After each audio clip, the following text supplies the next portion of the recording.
इस वीडियो में हम समानुपातिक संबंध यानी कि प्रोपोर्शनल रिलेशनशिप के बारे में समझेंगे। दो चर यानी कि वेरिएबल के बीच का समानुपातिक संबंध ऐसा संबंध होता है जिसमें दोनों चर का अनुपात हमेशा बराबर होता है।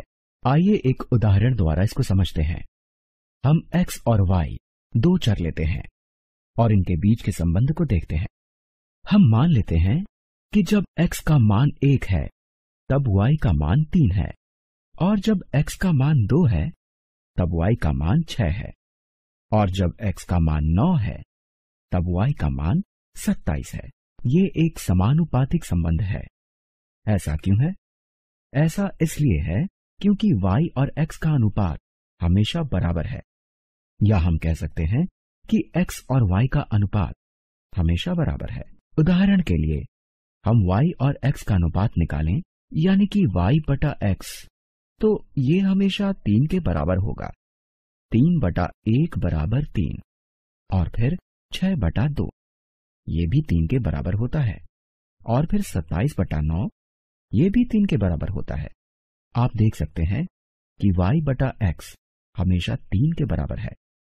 इस सारणी यानी कि टेबल में x और y के हर मान के लिए y बटा x हमेशा 3 के बराबर है, यानी कि इस आधार पर हम कह सकते हैं कि y और x के बीच समानुपातिक संबंध है। ये समानुपातिक संबंध का एक उदाहरण है। आइए अब एक ऐसा उदाहरण करते हैं जिसमें दो चरों का संबंध समानुपातिक न हो। ऐसा संबंध बनाना बहुत आसान है। हम दो चर ले लेते हैं। माना हमारे पास दो चर हैं a और b। हम मान लेते हैं कि जब a का मान 1 है तब b का मान है 3, जब a का मान 2 है तब b का मान है 6, और जब a का मान है 10 तब b का मान है 35। अब हम b और a का अनुपात निकालेंगे। b और a का अनुपात होगा b बटा a। आप देख सकते हैं कि जब a बराबर 1 है तो b बराबर है 3, इसलिए 3 बटा 1, और जब a बराबर है 2 और b बराबर है 6, इसलिए इनका अनुपात होगा 6 बटा 2, यानी कि ये दोनों अनुपात 3 के बराबर हैं। लेकिन अब आपको एक अलग अनुपात देखने को मिलता है। ये 35 बटा 10 के बराबर नहीं है। ये 35 बटा 10 के बराबर नहीं है, यानी कि ये समानुपातिक संबंध नहीं है। समानुपातिक संबंध होने के लिए दो चरों का अनुपात हमेशा समान होना चाहिए, इसलिए ये समानुपातिक संबंध नहीं है। ये समानुपातिक संबंध नहीं है।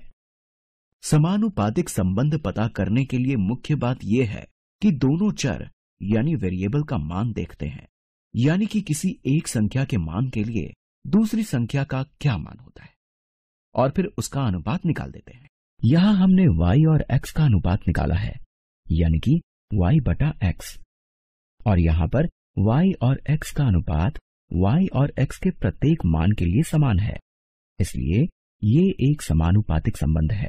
आप इसको x और y का अनुपात निकाल करके भी पता कर सकते हैं, यानी कि x बटा y यहां पर हो जाएगा 1 बटा 3, जो कि बराबर है 2 बटा 6 के, और ये बराबर है 9 बटा 27 के।